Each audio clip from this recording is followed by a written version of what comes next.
আজকের ফটোশপ টিউটোরিয়ালে আমরা শিখব কিভাবে পপ আপ মাস্কিং করা যায়।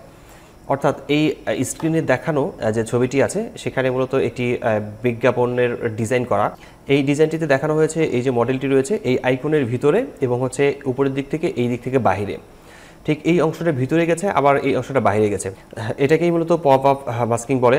আর এই কাজটি কীভাবে করা যায় আজকে আমরা সেটি দেখব। তো এই পপ আপ মাস্কিং যেভাবে করে এর জন্য আমাদের একটি মডেলের ছবি লাগবে। আমি এখানে একটি মডেলের ছবি আছে, আমি নতুন একটি ডকুমেন্ট ওপেন করে নেব। ফাইলে ক্লিক করে নিউয়ে ক্লিক করছি, নিউয়ে ক্লিক করার পর ওকে লেখাতে ক্লিক করি, নতুন একটি ডকুমেন্ট নিচ্ছি। এরপর আমরা এখান থেকে একটি ইলিপস টুল নিয়ে নেব। ইলিপস টুলটিকে আমরা শিফট প্রেস করে ড্র্যাগ করে নেব। আমি একে মিডল পয়েন্টে রাখছি এবং এর কালারটিকে আমরা এখান থেকে রাখছি হোয়াইট।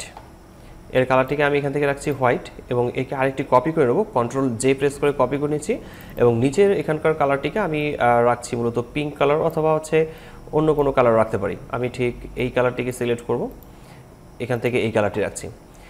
এরপর মুভ টুলস সিলেক্ট করার পর আমরা এই উপরের লেয়ারটিতে ক্লিক করে আমরা অ্যারো কি প্রেস করে নিচের দিকে ডাউন অ্যারো কি প্রেস করব, নিচের দিকে নামাবো উপরের এই অংশটিকে দেখানোর জন্য। এরপর আমরা যে মডেলের ছবিটিকে মূলত পপ আপ মাস্কিং করতে চাই সেই ছবিটিকে ড্র্যাগ করে নেব, নিয়ে এখানে ছাড়বো, ঠিক এই জায়গায় রাখছি। কন্ট্রোল টি প্রেস করে ফ্রি ট্রান্সফর্ম টুল সিলেক্ট করব এবং ছবিটিকে অ্যাডজাস্ট করে নেব। ঠিক যতটুকু জায়গাতে রাখা দরকার ঠিক ততটুকু জায়গাতে অ্যাডজাস্ট করে আমরা এখানে বসিয়ে নেব।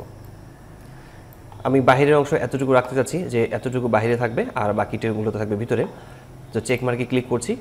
এই যে লেয়ারটি আছে ছবির একে আমরা একটু কপি করে নেব, কন্ট্রোল জে প্রেস করে কপি করব, এর আইটাকে অফ করে রাখছি। নিচের এই লেয়ারটিতে রাইট বাটন ক্লিক করব, এরপর এখান থেকে ক্রিয়েট এ ক্লিপিং মাস্ক লেখাতে ক্লিক করব, তাহলে এই ছবিটি মূলত ভিতরে চলে যাবে। এরপর উপরের যে আইটি আছে এটাকে আমরা অন করে দিচ্ছি। আমরা রেক্ট্যাঙ্গেল মার্কি টুল সিলেক্ট করার পর আমরা নিচের দিক থেকে এভাবে ড্র্যাগ করে নেব এবং প্রথমের এই লেয়ারটিতে ক্লিক রাখবো, এখানে সিলেকশন রেখে কিবোর্ড থেকে ডিলিট প্রেস করে আমরা এটাকে ডিলিট করে দেবো। এরপর কন্ট্রোল প্রেস করে ডি সিলেক্ট করে নেব। তাহলে দেখতে পাচ্ছেন যে এই ছবিটি মূলত নিচের দিক থেকে ভিতরে আছে এবং হচ্ছে উপরের অংশটা উপরের দিকে চলে আসছে। ঠিক এইভাবেই মূলত পপ আপ মাস্কিং করতে হয় এবং পপ আপ মাস্কিং করা যায়। বিভিন্ন প্রকার ডিজাইনে আমরা সাধারণত এই কাজগুলো আটকায় যাই এবং কীভাবে করতে হয় সেটা আমরা জানি না। ব্যাকগ্রাউন্ড লেয়ারটিকে আমি এখান থেকে আনলক করে নিচ্ছি, কন্ট্রোল ব্যাক স্পেস প্রেস করে ব্যাকগ্রাউন্ডের কালারটা চেঞ্জ করে নিচ্ছি।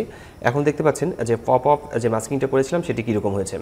তো এই নিয়ে যদি আপনাদের কোনো প্রশ্ন থাকে তাহলে অবশ্যই কমেন্ট বক্সে কমেন্ট করে জানাবেন, আমি প্রতিটি কমেন্টে রিপ্লাই করি।